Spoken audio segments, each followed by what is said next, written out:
Hey everyone, today I'm going to show you how to attach a folder in Outlook. Without any further ado, let's get started. First, open your Microsoft Outlook app and log into your account. This will load all your emails and give you access to the composition tools you'll need for attaching your folder. Once your emails have loaded, here's the important part. Outlook doesn't allow you to attach folders directly, so you'll need to compress the folder first. To do this, open your file directory and navigate to the location where your folder is stored.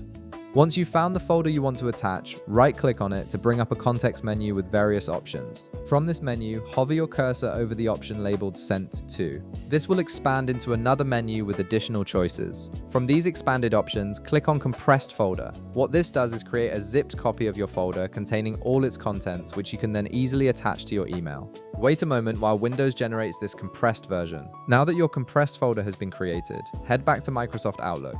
Look for and click on the New Email button, which will open a fresh email composition window.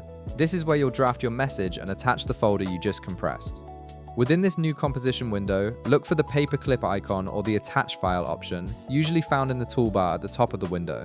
Click on it and a drop-down menu will appear with different attachment options. From this list, click on Browse this PC. This opens a File Explorer window that lets you navigate through your computer's files and folders. In the File Explorer window that appears, simply locate the compressed folder you created earlier. It should be in the same location as your original folder and will have a zipper icon on it to indicate it's a zip file. Click on it once to select it, then click the Insert button at the bottom of the window. Your folder will now be added to your email as an attachment, ready to send. And that's it. You've successfully attached a folder in Outlook by compressing it first and then adding the zip file to your email. If this video helped you out, be sure to leave a like, subscribe, and I'll see you in the next one.